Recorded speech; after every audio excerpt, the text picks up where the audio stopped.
Okay, we're going to go ahead and get started. Good afternoon, everyone. I'm Leanne Beckwith, Swiftland's Continuing Education Coordinator, and I would like to welcome you all to today's webinar, Be a Manager and a Leader, Managing Yourself and Your Time. And today's presenter, Linda Bruno. Linda Bruno has been developing and conducting training for libraries and other organizations for more than 15 years. She offers trainings on topics ranging from leadership skills to returning balance and lots of areas in between. Linda received her MBA from the University of Florida and has years of experience in hands-on management positions. She develops her workshops based on solid research and, more importantly, real-life application.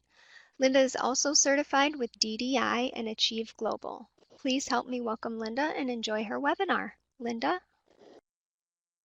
Thanks so much, Leanne. Welcome everybody to today's session. This is our last in the Be a Manager and a Leader series, and I've packed a lot into it. So I'm hoping that there will be several things that you can take away today. And don't forget that even though this is our last session for Be a Manager and a Leader, you always have access to me. Just drop me an email if you have a question about anything we've covered thus far, anything I cover in any of my other topics or whatever. I'm always happy to respond to those. For one thing, it helps me realize that people are actually listening, which is always a good thing on a webinar, because sometimes you really can't tell, depending on the chat, if there are some people out there that maybe are popping popcorn or whatever. So anytime you need me, just drop me an email. That could be tomorrow, it could be a year from now, or whenever, and I'm always happy to respond. So manage yourself and your time. Let's take a look at this. The first thing I want to ask you is, why is that important to you? No right or wrong answers, but when you saw the title of this webinar, what drew you to it? Why is managing yourself and your time important to you?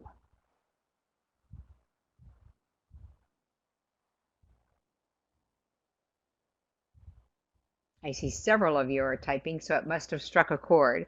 Claire said, because I've got a lot to get done and I need to be strategic. Great word, Claire. I love that, because that's really what managing yourself is all about, isn't it? I read something somewhere where it said, and you'll see this on the next slide, we don't really manage our time. We manage ourselves. That's why this is titled that, How to Manage Yourself. Because none of us can say, okay, tomorrow is Thursday and I need 26 hours and 12 minutes tomorrow. It just doesn't happen, does it? We have to manage ourselves in order to manage our times. Jan said, I sometimes spend a little too much time on one task. Yes, and if you know what your priorities are and how you need to flow through those priorities, then you cut that off when you need to, don't you, Jan? And Melody said, if you're not on time, it could affect others as well. Absolutely. That could be for appointments, for meetings, for tasks, for projects, whatever it might be. Glenn wants to be more efficient and effective, and that's what managing ourselves is all about, isn't it? And Ernestine says, and I think probably a lot of people can say to Ernestine, yep, getcha. I have a lot to do and we're short staffed. I hear that a lot. Alina said, I tend to be overwhelmed with so much work. And I think that's our world today, don't you? I read so many articles and get information from other people that says, I'm overwhelmed. I've got so much to do. And that's what we're going to try to filter through today. Obviously, I can't in 60 minutes take your workload and reduce it by half, but I can help you figure little tweaks where you gain extra pockets of time. But the first thing I wanted to do was to make sure you understood what's important to you, so that through today's session, there's a good chance that everybody in the room will get something different from today. And that's perfectly okay. I want you to find what's going to work for you through today's session. So as I mentioned earlier, we don't really manage our time. We manage ourselves and our activities, because here's the deal. I talk to so many people that say, I don't have time, blah, blah, blah, including Linda Bruno. And then those people, I will say, do you ever play solitaire on the computer or any other app on your phone? Or do you ever check Facebook when you could be working on something else? Or, we all do that, don't we? And it's okay to do that to a tiny degree, to give yourself a brain break, if you will. We need that sometimes to just switch our attention to something else and then come back. But if we're doing that frequently, or if we're doing it for long periods of time, then we're losing those opportunities to really get ahead on our work and to make sure we're doing what's important to us. So think about this, the 80-20 rule. 80% of what you accomplish is a result of 20% of your efforts. That sounds ridiculous, doesn't it? But here's what I want you to think of. If I told you that Friday night I was going to send you on an all expense paid vacation to Italy and you needed to get your work caught up before Friday night, guess what? You would get very focused, wouldn't you? Most of you would be so excited about that. I'd work all night, you said exactly, whatever it took. But we kind of get into a routine. We all do it. We're human, where we know tomorrow's coming. We know we're not leaving on a big vacation Friday night. And so we just let things rest and we don't really get determined, intentional, focused about getting things done. Now, let me just say right here, there's no way any of us are going to be able to do that every hour of every workday. I know there are people out there that preach that, and that's not my philosophy. I know we need some downtime. I know we need some time to take a break and talk to somebody or whatever. I was listening to a fellow, it's been probably 5 years ago, very well-known speaker, talks about how to be productive, how to really be successful, and in his terms, that's how to make more money. And he said, if you wake up at 3 o'clock in the morning, that's your brain telling you you need to get up and do some work. And I'm thinking, you're crazy. I am not getting up at 3 o'clock in the morning to do some work. I will try to go back to sleep, which typically I can eventually, and then I'll be more rested when I get ready to do work. So again, take what you hear today and apply it to you in whichever way is going to work for you. You will never hear me say you have to get up at 3 o'clock in the morning if you happen to wake up at that time. Also, another thing I think is really helpful for us is to know the difference between being busy and being productive. Because I can be very busy. I was busy this morning for about 15 minutes cleaning out email. Guess what? That wasn't really productive, except that it sort of stresses me out when I see 455 emails in my deleted box. I have to get through those. So I spent about 15 minutes getting through those just to relieve that stress, but I wasn't productive. I was busy. It needs to be done. But if I had had something pressing, it would have been silly for me to be working on that when I had something pressing coming up yet this afternoon, or I had a program that I had to drive to today to get to a workshop for tomorrow. It's silly for me to spend time on something that's not that productive. So understand that about yourself. As a matter of fact, beside that, or right underneath at number 3 on page 1 of your handouts, I want you to actually jot down something there that keeps you busy but is not necessarily actually productive. And then would you type that into the chat box?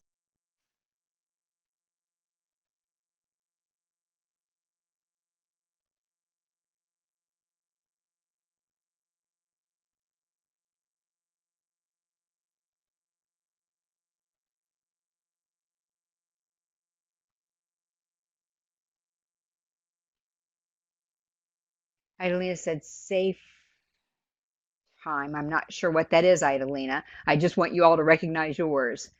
Jan said mine's the same as yours, email. They have to be taken care of, don't they? Violetta said the same thing. Idalina said time.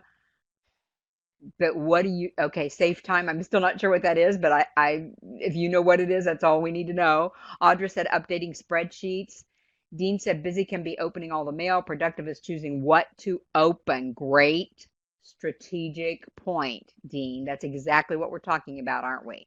Here's what I suggest to people. We know we have to clean out those emails because they just get, even if you don't have to go back through them to find things and do a search or whatever, they still can be a little bit stressful knowing they're hanging out there. But here's the thing. Let's do that the 5 minutes we've got available before a meeting starts. Let's do that the 5 minutes we have available before we leave for the day because we don't want to start another project. Do you see what I'm saying? But here's the key. Here's what happens as human beings. We don't want to start that project, so we go ahead and work on our emails. And then the project doesn't get started. And tomorrow we come in and the project's still sitting there and we're thinking, I can't get this done. I don't have enough time. And yet, had we looked at that and been intentional and said, you know what, the emails can wait until I'm not quite as fresh, we would have been able to work on the project, right? Ernestine also said emails. I see somebody else said tracking stats. Claire said tracking stats. Kenneth said it's all the minor things I need to do. Exactly, Kenneth. Responding to messages, emails, of course. Susan said mostly catch myself doing busy and will still. Mine does more procrastinating. Yes, exactly. Sarah said organizing my desk to prepare for the day. Busy but drives me crazy if I come back the next morning and my desk isn't organized. See, Sarah, I think that's a productive thing because you need to be fresh when you come in the morning, don't you? Now, if you're spending an hour doing that every day, then that might be a way of procrastinating. And we're going to talk about procrastinating in a minute. Interruptions, Catherine. We're going to talk about interruptions in a little bit. And Susan said, I read recently, is the fear of the project that you procrastinate. Absolutely. And we're going to take a look at that. And Elena's with Catherine as well. Yeah, there are a lot of things, aren't there? And then there are ways we can manage ourselves within those things, but we have to make that choice, don't we? Some of you might have heard a phrase that I heard a little while back that I use frequently now, and it said, it was just in a book I was reading. They said it very casually, and it should have been to me in bold print and big font because it said, information is not transformation. So you're going to get a lot of information today, but you have to go do what Susan suggests. You have to take some baby steps, and it is easier said than done. Yep, it's the action that will make a difference for you. So remember that as you think through today, what you're going to take away from today, information is not transformation. So the first thing I want to talk about, because we're talking about being a manager and a leader, is delegating. So why do you think delegating would be important in this process of managing yourself and your time? What are some reasons delegating might be important? Again, no right or wrong, but why might that be important for you? And sometimes that can be a real challenge for people, the delegation process. Exactly, Glenn. We can't do everything perfectly all the time. We sometimes convince ourselves that we're the only ones that can do it, aren't, don't we? And that's just not really productive for us. Sarah said to complete all the tasks. Jan said helps you, but also makes your employees feel important. Exactly, and valued and appreciated. I delegate as much as I can to my team volunteers. They rock, Catherine said. And Claire says, because if someone else can do it, that gives me more time to do the things that only I can do. Keep in mind when we think we're the only ones that can do something, that's an area we need to think about somehow delegating unless we've been told that we're the only ones that are allowed to do it. And the reason I say that is anything can happen to us, can't it? Life happens. And if we don't come in tomorrow and it needs to be done, who's going to do it? So kind of consider that when you're thinking about the things that you've classified as only things you can do. And Elena said, give others a chance to sharpen their skills. Absolutely. Feel that it's more effort to delegate, then just go ahead and do it. Yeah, I get what you mean, Susan, and we're gonna talk about that in a minute too. But is it really? Because here's the thing. If you delegate it once, you might have to help that person learn how to do it, and that'll take some time. You're absolutely right. But if you never delegate it, you have to keep doing it over and over again. So really, truthfully, it takes less time to delegate it most of the time. Unless it's a one-time thing, then yes, of course. Yes, and we do get some not too good, great results. But here's the thing, if we never do it, we're just going to keep doing all the work ourselves, aren't we?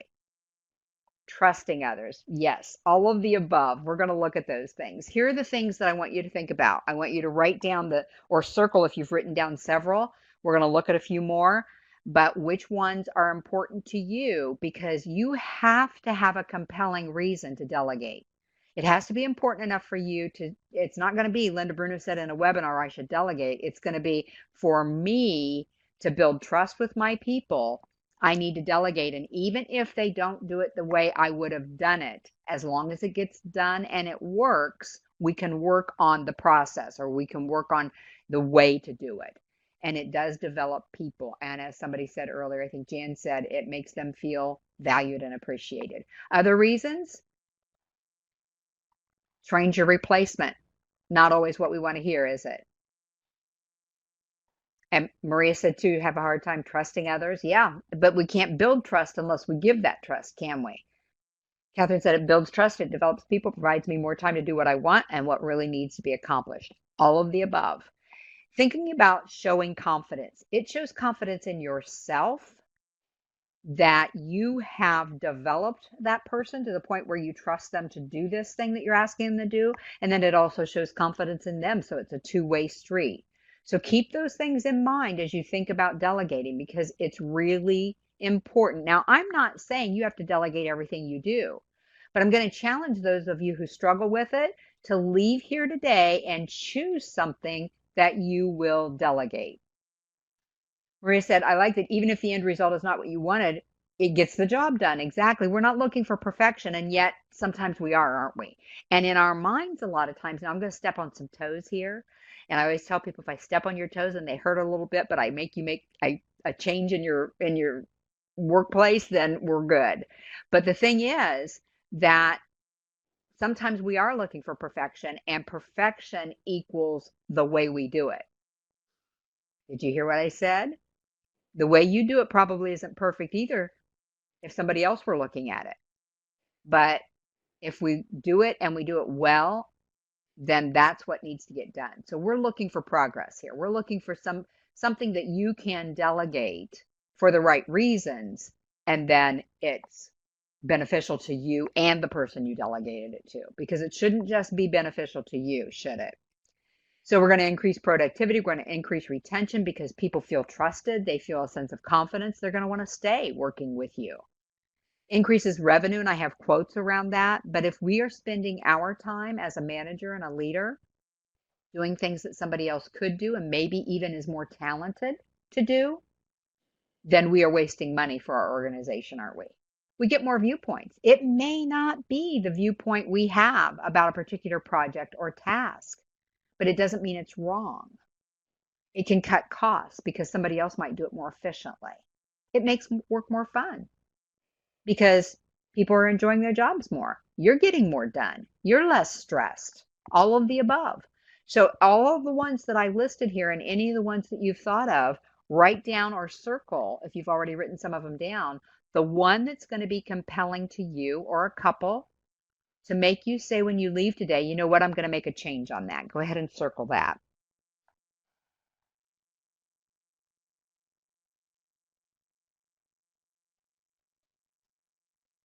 Some of you already touched on these. Why aren't we better at it? We know there are compelling reasons to do this, but we think we can do it better.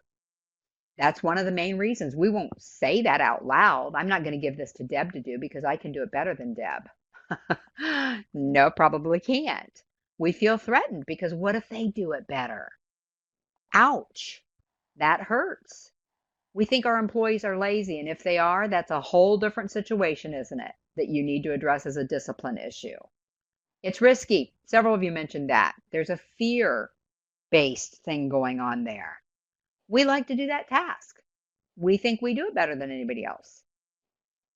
Maria says sometimes is beyond better, sometimes is more faster when I do it. Absolutely.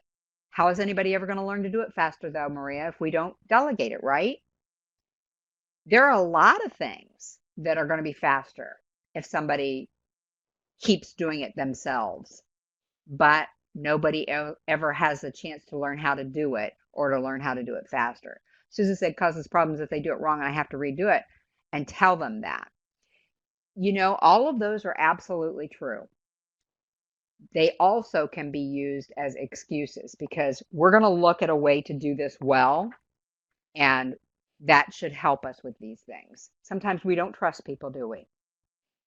Several of you mentioned that. Other things, we might want the, whoops, I've got a little finger happy there. We might want the recognition. We don't have time, which several of you addressed. Jan said if they do it wrong, you can have them do it again. Absolutely. But once we go through the next section, there's less likelihood. I won't say they won't do it wrong, but there's less likelihood. Sometimes we feel guilt. We've come up through the ranks. We've asked somebody to do something that we used to work with, and now it looks like we're bossing them around. So let's be honest with ourselves if that's part of it, because it's not serving us well, is it? At the bottom of page 1, you just need to jot down what your biggest obstacle is so that you can face that when you leave today. And remember, drop me an email if you're having trouble fleshing that out, or if you're having trouble facing it and saying, okay, now what do? I really don't trust this person. We can work through that. So know your biggest obstacle at the bottom of page 1. So here's the part about delegating I want you to grab hold of. Keep your handouts, keep this someplace where you can go back and use it as a bit of a worksheet. Page 2 gives you some really specific things you can do to delegate more effectively. And when I was jotting down my notes, I noticed that it looked like it spelled something. So I kind of scrambled it around a little bit and I said, okay, I came up with a recipe. It's called rice twice. The first thing is make sure they have the resources to do it. That might be training, it might be skills, it might be whatever, it might be computers, it might be other people, whatever. Do they have resources available to them? Sarah says training a person on a task you're used to takes patience, which takes time, and it's hard to be patient sometimes, but necessary. Absolutely. And the thing is, if we've thought through what we're delegating, we'll give them enough details that they don't have to keep coming back to us, right, Sarah? Because we get used to it and we think, well, gosh, they probably already know that, but they probably don't. The I in rice is instructions. Make sure they're very clear, the details, the data that you want them to use or you want them to give you or whatever it might be. Make your instructions very clear. If you had to leave tomorrow and give this to somebody to do, step by step, what would they need to do? The C is give them a completion date. That's actually supposed to be a picture of a calendar, which it is on my slide, but it blacked out on Adobe. So anyway, give them a completion date because if you tell Linda Bruno to get it done as soon as possible, she'll probably have it to you this afternoon if I'm capable of it. But if you tell somebody else to get it done and they've got other things to do, they may do it by next Tuesday. So don't set anybody up for failure by just saying, here, get this done when you can. Would you work on this for me or whatever? Give them a completion date. It's actually very helpful for a lot of folks, Susan. She says this seems great for teen and adult volunteer training, but it's really helpful for anybody you're training on a new task. What are your expectations? What outcome do you look for here? What is the result? Do you want it on blue paper? Do you want it double spaced? Do you want it distributed beforehand? What are your expectations? The T is what talent do they bring to this? Don't give me an Excel spreadsheet to do. I can get through it eventually, but it's not my talent. I don't enjoy it. I'm not the right person for that job. Will I help you if you're in a crunch? Certainly. Be happy to. But if you give me the Excel spreadsheets all the time and take away something I enjoy doing, that's not going to build our trust level, is it? So take a look at the talent that they're bringing to this project. What's the why? If you don't have a why, does it really need to be done? I can remember somebody was training me in my former life many, many years ago. I was asked to move to Louisiana from Ohio and manage an office of a newly built facility. So I had to learn payroll and inventory and all kinds of things. And somebody was training me and they were going through the steps, but they got to step 5 or whatever it was. And she said, now you push this button. And I said, why? That doesn't really make sense to me. And she goes, I don't have any idea. And I said, can we stop for a minute till I figure out the why of this? Because I needed to know why that particular piece of this project was important.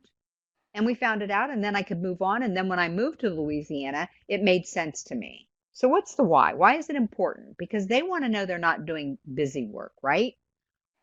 Get their feedback. What's their input on this? So here's how I used to do it. What are you hearing in here that we might want to look at before you tackle it? What do you see we might want to change? How did you understand what I said? Because sometimes I will say things and I don't get all the details. So you want to make sure they're understanding, don't you? So get their input. Checkpoints. Now, understand that some people need a checkpoint pretty frequently if they have a certain personality. Other people, if you check on them all the time, they're going to feel micromanaged. So if you're considering who you're giving this to, you should know how often you need to do checkpoints. You might even ask that person getting their input, how often would you like me to check back with you, knowing that you can always come to me if you have a question. You want me to check back with you Tuesday, or would you rather I check back this Friday? So get their input on that. And empowerment, it's such an overused word, but it's true, isn't it? If you're going to ask somebody to do something important, make sure they have all the tools, make sure they have the authority, make sure people know that they're responsible for that. Empowerment. The bottom of page 2, write down which of the pieces of the recipe you need to pay more attention to. The rice twice. Which one of those do you need to pay more attention to?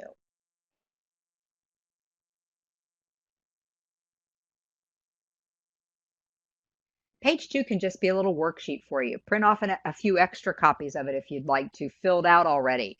And then you can just go through when you've got something you're trying to delegate. It'll only take you a couple of minutes to make sure you've completed that. And when that person sits down with you to go over what you want to delegate, you've pretty well got a full picture of it, don't you? And then if anything else pops up, add it to your recipe. You're not going to hurt my feelings. As a matter of fact, if you come up with something that you think really needs to be on there, please send it to me so I can add it to the recipe.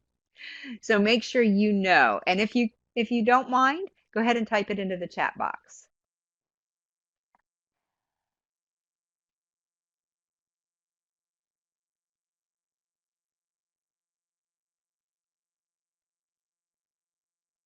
Exactly, Jan. I was just thinking of that. If I had to look at all 9 of those and think the one that most commonly gets left out when we're delegating, it's considering that person's talent, isn't it?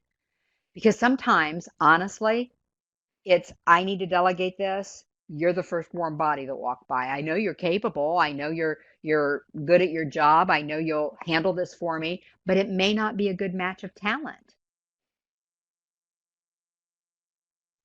Catherine, I think you're adding communication, which is wonderful. So I have another C I need to put on there, don't I? So I'm hoping that with everything we've got listed here, it would include communication. Gabe too said definitely talent. The right person is doing the right job. So easy to get sidetracked from that. If there's only one person you're managing, take a look. Maybe it's something you still need to do. There's probably more than one thing you could delegate, right? If none of the things you do match their talent that you could delegate, then you might have the wrong person in the job. Yes, Melody, communication, cooperation, consideration, those are all things, but they're not really part of delegation, are they? I mean, they're the intangible pieces of delegation, absolutely. But you can't really, in the process of delegating, cooperate. You're going to want their cooperation, but the process needs to make sure you're including these fairly tangible pieces we're talking about.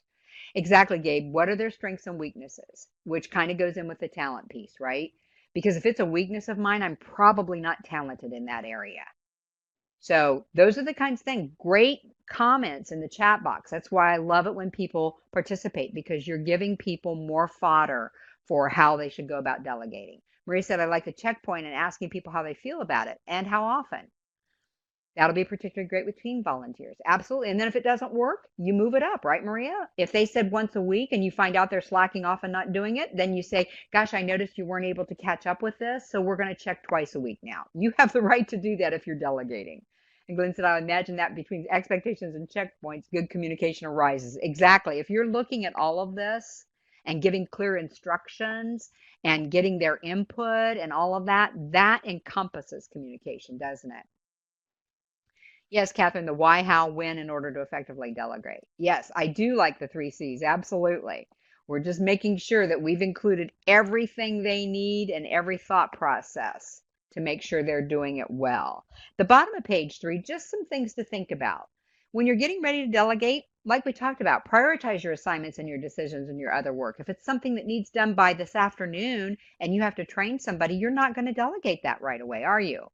So prioritize what you're thinking about delegating. That's step 1.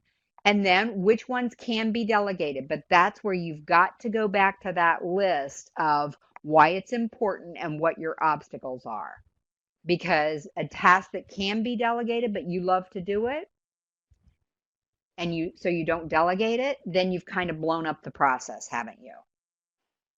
Maria said, I've noticed showing a trainee an end product helps them set expectations and feel more involved. Yes, if you've got one you can show them, absolutely. Analyze your staff, like we talked about. What's their talent? Glenn mentioned, what are the strengths? What are the weaknesses? Those are the things you're thinking about. What's their workload?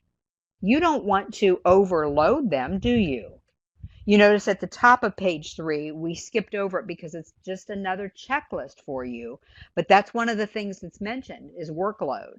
So that top of page 3, I'm not going to read that to you. We don't need to do that. It's just another worksheet for you to consider. But when you're analyzing your staff, you're going to think about what's their workload. What are the risks? Several of you mentioned that. Do they have the communication skills? What if you've got somebody that's really good, but they can't communicate with other people? Those are the kinds of things to think about at the top of page 3. So the first thing you've done at the bottom of page 3 is prioritize what you need done, decide which tasks can and should be delegated, and 3 is analyze your staff, then you delegate the assignment. And if you've used these tools on page 2 and the top of page 3, Amy, I think you need to have a discussion. Great question. What if your employee argues about the end result? At the end of the day, you're in charge, right? So, but have the discussion. That's input, isn't it? That's good. They're challenging whether or not this is what really needs to go on. I'd love to hear more about that, Amy. If you can drop me an email, maybe we can flesh a little bit more of that out. But if your employee is arguing because they like to argue with you, you have a right to say, thank you for that input, but here's what I need on this particular project. Once it's done, we can take a look at it again and see if the end result should have been different. Have the conversation with them. Sometimes we have difficult employees who just like to argue for the sake of arguing, and they don't like to be, quote, told what to do. And yet, if you're the manager and the leader, that's your job, isn't it? And you can't get it done. You can't get your entire job done if you don't share that with other people. Number 4 says delegate the assignment. You've prioritized. You've decided what you can and should delegate. You've analyzed your staff using those 2 worksheets I've given you. Now you're going to delegate the assignment to the person that you've chosen. And then you're going to control the delegation. Hear this very clearly. This is not micromanaging I'm talking about. This is you control the delegation now because you've decided who you're going to delegate it to. You go back to your recipe of rice twice and you make sure you include everything we've talked about. That's how you control that delegation, because if you truly include everything we've talked about, there isn't going to be much that slips through the cracks, is there? So that's how you control the delegation, not standing over their shoulder. Have you ever had somebody do that to you? Just type yes or no, where they've given you something to do and then they basically stand there and watch you do it, or they hover so much, you're thinking, why didn't you just do this yourself? Please don't be that person. Yeah, a lot of us in this room have experienced that. I've been so frustrated by that. I've even asked somebody, would you just go do something? Because it's just nerve-wracking to have somebody do that. Yeah, Gabe, it's terrible. And Amy said, drives me crazy. But Melody said, horrible. I think all of us could agree we don't want to be that person, do we? So those checkpoints that we establish and the input and all of that will help us do that. So what you're basically doing is you're going to delegate it completely. You're not going to give them the dirty work and you take back the good part. You're going to empower them and you're not going to babysit. Susan said, I usually ask the person for more info of what they wanted, and it sucks if I do it and they change what they wanted exactly. Yeah, that can happen, can it? And people will do that sometimes just to get on your nerves. I hate to say that, but we're human. And if they gave you something to do that they normally like to do, or they like to get credit for, or whatever, sometimes they change just to see what you'll do about it. I hate to even say that, but it happens. Give credit. We're at the bottom of page 3. Here's one we sometimes forget. Yeah, it didn't match their vision. Hard to create a flyer if you didn't know what their vision involved, right? That they just gave you the outline. Now, there will be some people that give you outline and say, run with it, and you do even just a job that somebody else might not have liked, but the person that gave it to you thought, well, I told her to run with it, and this is what she came up with, and it's going to work. Remember what we said? It doesn't have to be perfect. It doesn't have to match my vision if I'm delegating. It just has to get the job done. And if the flyer came out and it wasn't my vision, let's talk about it. Okay, I think I miscommunicated with you. You could say something like this, Susan, if it was you, you assigned a flyer to somebody.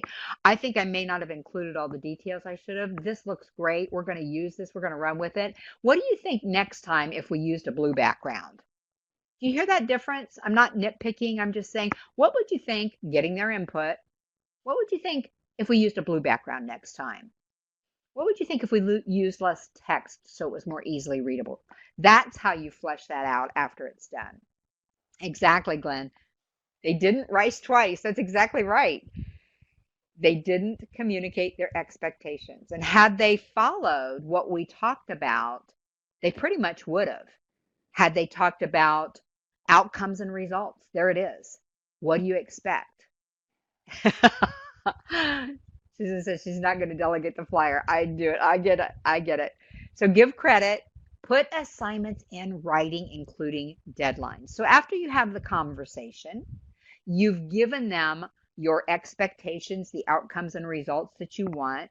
We've done all the rice twice. We've looked at the top of page 3 and made sure we considered all of that when we chose that person. Then you just confirm it in an email, or I wouldn't text it because people wipe out their texts, but I would email it, or if you do memos, a memo is fine. However it is, put it in writing though, because how many times do we experience, oh, that's not what I thought you said, even after we've gone over it and gotten their input. So put it in writing. I could say, hey, Susan, here's what we talked about today. Do bullet points. Please don't do a 97 line paragraph telling them what you discussed. Pull out the points that need to be covered, do them in bullet points, and say, this needs to be completed by Tuesday at 9. Here's the other thing on the deadline. If it needs to be presented at the board meeting Tuesday at 9 o'clock, please don't make your deadline Tuesday at 9 o'clock. Make your deadline Monday at 9 o'clock. Then if your expectation wasn't met or you weren't clear enough in your own communication, you can make adjustments to that report or whatever it is before Tuesday at 9 o'clock. Do you see the difference there? We don't want to give them the deadline that we need it back, because if anything does need to be adjusted, we want to at least have a little bit of a cushion there. So, and you'll know when that's necessary, but most of the time it wouldn't hurt to give yourself a little bit of a cushion, but definitely put it in writing. Encourage independence. It's tough. You're not sure they can do it. Well, guess what? If you've followed the recipe and you've made yourself approachable and you've established checkpoints, then they should be able to be independent in between while they're doing whatever you've asked them to do. You don't want them to feel like you're babysitting, as I mentioned earlier. You want to encourage that independence, because if they do it well, or they just do it well enough to get it done this time, you can have the discussion later on how to improve the next time. And the next time they might need fewer checkpoints because you've been touching base. You need to be able to trust those that you have working for you. Exactly, Gabe. And if you really don't, and they are not good employees, you have a different issue than whether or not you should delegate. And sometimes that's the case. You want to show interest and appreciation, not hovering over them, just checking in once in a while. How's it going? Are you having fun with it? And then when you're done, you want to show appreciation for what they've done for you. We're at the top of page 4 right now. Number 6 says, be open to new ideas, new methods, new perspectives, new processes, feedback from that person, all of the above. Be open to that. It's so hard sometimes. If we've done something for a while and it turns out well every time we do it, we're thinking, why would I do it that way? Why would this person want us to do it this way? Because it's always been fine the way it was. Because new ideas can freshen things, can it? So you need to keep that in mind and have an open mind to those new ideas and processes and whatever else is going on in that particular task. My arrow went backwards. Accept mistakes. The slide there, you don't have to contact support. That's a slide, that's a graphic. But mistakes happen, don't they? That's true, Maria. Delegating can also help others appreciate you more. They appreciate what you've been doing. They appreciate the fact that you trusted them and had confidence in them. So absolutely. But think about that. You didn't do everything perfectly the first time it was assigned to you. And yet sometimes we think the reason we can't delegate, several of us have mentioned this, is because they're not going to do it right. Guess what? They might not. So you don't give them something that they can explode on the first time or be embarrassed by the first time, right? Exactly, Gabe. It's only a mistake if it's happened twice. It's a learning curve otherwise, right? That's all. So the mistakes may happen. So don't give them something that they're going to make a spectacular failure at the first time. Don't give them a board report that they're going to have to present on Tuesday and never review it, so that they get up there and people ask them questions and they have no idea why they're there. Exactly, Maria. I love that. It's only a mistake if it's happened twice. And then just do it. In the middle of page 4, what's one task you've now decided you could delegate and why? You don't have to type this into the chat box, but I do want you to take just a moment and fill out the middle of page 4. What might I consider? Just put down one thing. There may be several things you need to consider, but put down one thing so that you're thinking this through after we leave today. And to whom might I delegate? It's not etched in stone, just the thought process to get you thinking about what can you delegate. So go ahead and take a moment to do that, and then we'll move on.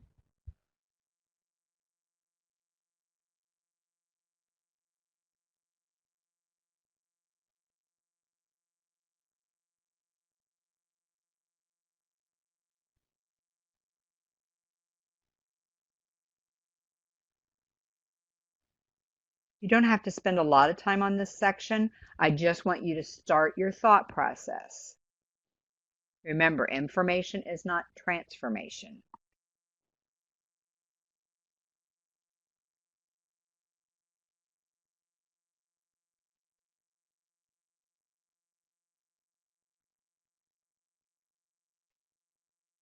Claire said, I'm starting a talent sheet for each employee so that I can see easily who fits a specific task. And here's another idea for your talent sheet, Claire. Ask them what they really enjoy doing. What kinds of things do they really enjoy? What do they love doing when they're off work? Maybe they're an artist and you have no idea because in their job, they really don't do a lot of artistic stuff. So do a little bit of a mini interview, a 5-minute interview. What kinds of things do you like to enjoy? I want to make sure I'm trying to match that up with what we do here in our jobs. We can't always do that, but when I can, I'd like to keep that in mind. So actually ask them, right? Because we know what they're capable of doing at work, and maybe they're really good at doing something, but they really don't like it. I've talked to people like that where they've been doing something for 4 years. People automatically go to them for that and they're thinking, I don't want to do this anymore. It's not what I enjoy. So nothing wrong with actually asking those questions. Okay, so we were talking about managing ourselves and therefore managing our time. So we're going to talk about some of the obstacles that are in our way when we're thinking about managing our time. One of the things a couple of you mentioned was procrastinating, and we procrastinate. Why? Why do you think? Just type anything that comes to mind. I think somebody actually typed an answer to this earlier. Why do we procrastinate? Don't like it? Because there's always tomorrow, we hope, right? Because I don't know how to start. More fun to do other stuff? You're getting them all, folks. Fear of failure. And I'm going to add, Audra, fear of success, because guess what? When we start on something and we're really good at it, we get more work. So sometimes it's an unconscious fear of success. We don't want to be piled on. Tasks I greatly dislike or involves unlikable people. Very honest response, Catherine, and you're not alone in this room. It's overwhelming. A couple of you mentioned that. All of the above. But here's what I want you to hear. Procrastinating doesn't solve any of that, does it? When we procrastinate, we just keep this black cloud over our head because we haven't done it yet, and we're still going to have to do it at some point. Now, we're not talking about delegating now. We're talking about any kind of task, any kind of work we're doing. We're just procrastinating because we've got something we need to work on. By sending a webinar, I know people like that, Kenneth. But hopefully your webinars are helpful. I'm really hoping. You made me laugh. Here's what I have. It's an unpleasant task. Several of you mentioned that. It's boring. Absolutely. Putting it off. Yeah, we're going to put it off as long as we can. Lack of skills. And we don't want to ask. I had a friend who was a provost of a college. They'd just given her that promotion, and she had one piece of it down pat. She was so good, and there was a piece of it she was struggling with for 3 months. And the dean finally asked her of the entire university, I noticed that's not moving forward. What's going on? And she said, it's not an area I'm familiar with and I'm struggling with it. But she had put it off for about 3 months because she didn't have the skill. Don't know how to exactly. Fear of failure or success we talked about. We've got too much to do. I don't need another task. I don't want to start on this. Well, that's where the delegating comes in, the whole other section we just talked about. So if you're getting ready to start on something, you keep putting it off because you've got too much to do, take a look at your list of to-dos and figure out what you can delegate or not do at all. Sometimes it's because we have plenty of time. This isn't due for people have said that to me. Why are you working on this so early? Because things come up. And I don't want to get myself in a crunch where I'm not working on next month's programs until the beginning of next month. And now I have an opportunity to do something for somebody and I can't do it because I put something off that should have been done earlier. Or we have psychological issues. Yeah, there could be any number of things, couldn't there? But know why you procrastinate because you won't stop doing it until you know why you're doing it. Sometimes it's a good thing. Incubate and create. Don't use these as excuses. If they're a true reason, that's great. I incubate and create every new program I work on. I don't give somebody an idea or they don't give me an idea and I go to work out on that day and I develop handouts that week. I actually let that roll around in my head for a while until I think, oh, I can do this. Oh, goodness, I can do this. And that's incubating and creating. But I still have a deadline far enough in advance that it's not going to catch me off guard. An energy surge. I do not work on brand new programs at 6 o'clock at night. I don't have the energy to do that then. That's when I clean out my email, right? So sometimes it's good, and we need to recognize when it's good. The timing is off. Maybe we just don't feel like this is the right time to start because we think something's going to change. Sometimes that's true and sometimes it's not, but don't use it for an excuse. And the last one is it's just our intuition. I had a job I was working with one of my clients on several years ago, and she emailed me and she said, "Oh, I've got this work I want you to do, and we need to do this and this and this, and can you send me a proposal?" And I did. And she said, "Okay, it's going to be in the spring," and that was like January or February, and it'll be blah, blah, blah. And it was all new stuff. And I thought, oh, I need to get started on that. And then something told me, no, maybe not. And guess what? The client decided that they didn't have the money for the training budget and it wasn't required at all. So I would have spent all that time. So understand which one of those is true for you if you're procrastinating, but also understand that we tend to use those as excuses. Why is it a big deal? Because we waste time. We are not nearly as productive when that black cloud is hanging over our head and we're working on something totally different as we would be if we just got the black cloud handled and then got back to something else. We waste time. As I mentioned, missed opportunities. Somebody comes along to Susan and says, "Susan, I've got this great opportunity to work on this project next week and I need you to do this and this and the other thing." And Susan's thinking, uh-oh, I didn't do that thing that's due next Thursday yet, and I'm not going to be able to do that. So, and I'm not picking on you, Susan. Your name just is in the chat box right now. Wasted time, missed opportunities, poor performance. I have so many people tell me I work better under pressure. Here's the thing. You might work faster under pressure. What you do might be really good, but you might not have had time to do it thoroughly because you were under pressure. You hear what I'm saying? I can slap together the handouts and the slides in a week. If you tell me we've got something to do next week, I could put something together for you, but it's not, and it would work. Not that it would fail, it would work, but it's not going to be my best work. Do you hear what I'm saying there? Typically, if you're procrastinating, you're not doing your best work when you get around to it because you've put yourself under that pressure. Increased stress because it still hangs out there whether you're doing it or not. It drains your energy. That black cloud drains your energy, doesn't it? I don't know about you, but I don't need any more energy drainers. All I have to do is look at the news or look at social media or talk to some of my neighbors to have energy drainers, and I don't need my own procrastination to create an issue for me. Top of page 5. How can you tell you're procrastinating? You personally. Because again, you've got to know your own signals, don't you, on these things?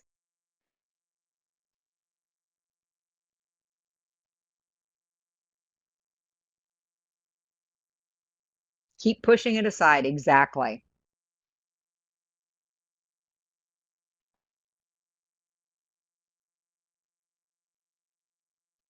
I'll do it at, and then we move it and move it and move it.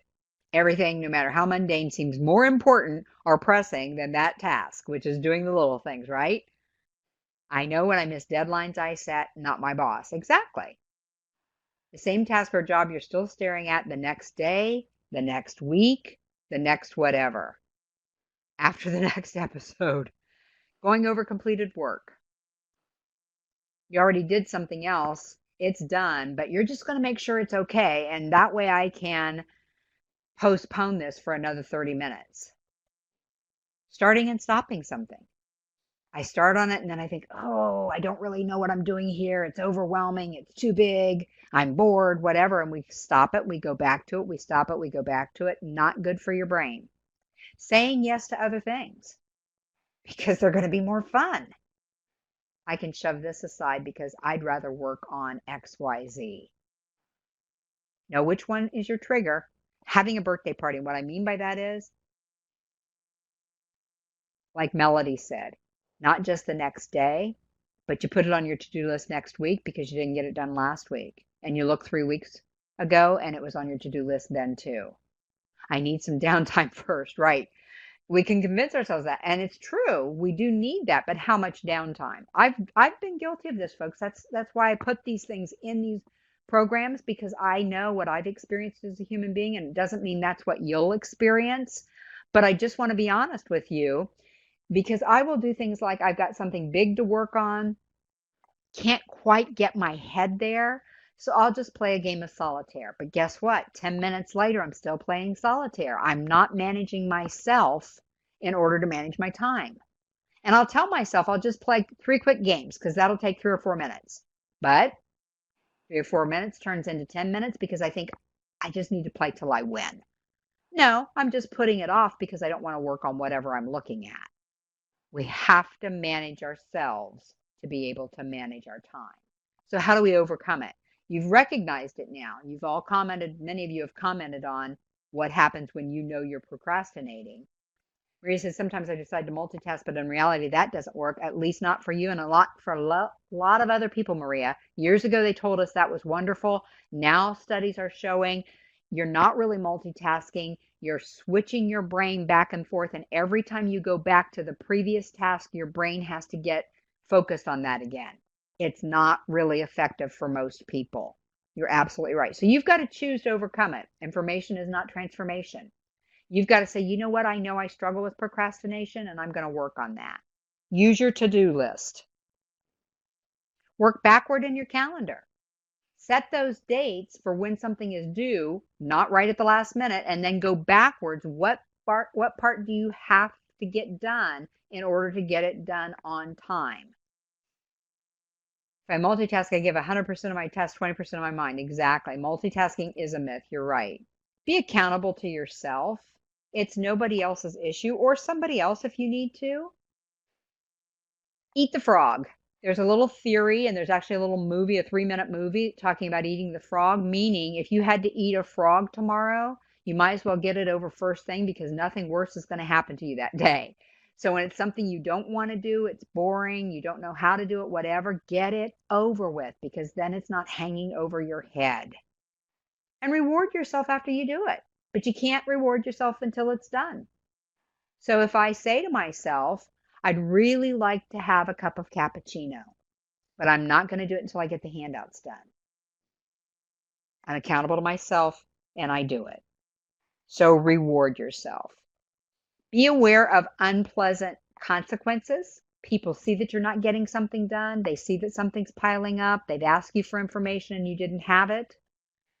Realize that rescheduling is not necessarily procrastination. We talked about when it's a good thing. We talked about when it's necessary, but don't use that as an excuse.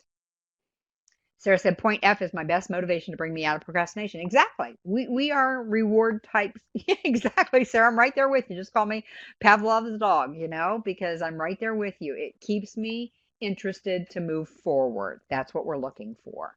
Okay, the next sections are not fill in the blank. They're more for you to review. I just had so much I wanted to include today, and I know we've covered a lot already, but I wanted to give you enough information that you could use this later. So think about this. When you have interruptions, and somebody mentioned this earlier, are you using that as an excuse to stop what you're doing? Because if you are, if it's not a real reason, then you need to not let that interruption stop your process. So if you're putting a candy dish on your workstation and people come up to you every 5 minutes to get candy and strike up a conversation, that's probably not going to be helpful to you, is it? So looking at the bottom of page 5 and the top of page 5, scan that and put a check mark beside anything you can use as far as interruptions, in person, on the phone, or by email. Which ones can you use? Just scan them.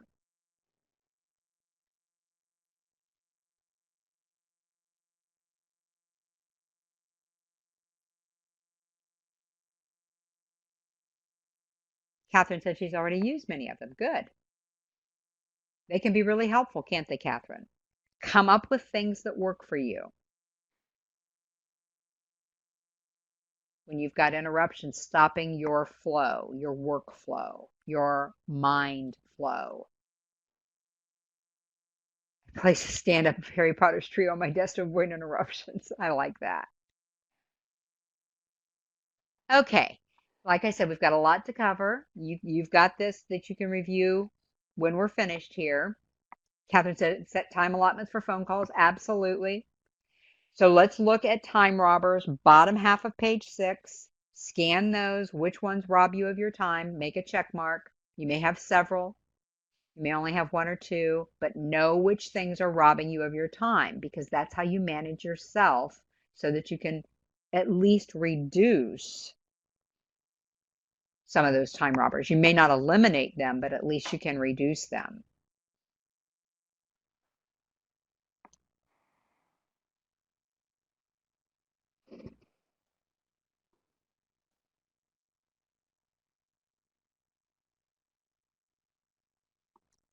Of the ones you checked, circle one that you are going to make an effort to control.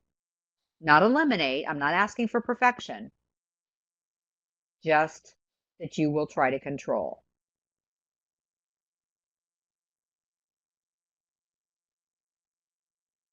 Sarah said checking a clock usually is the physical cue that I know I'm interrupting somebody's time too much myself. Absolutely. And we need to be aware of that too, don't we? So at the bottom of page 6 on that whole thief in the night section, anything that you checked, circle at least one that you will work on controlling and lessening.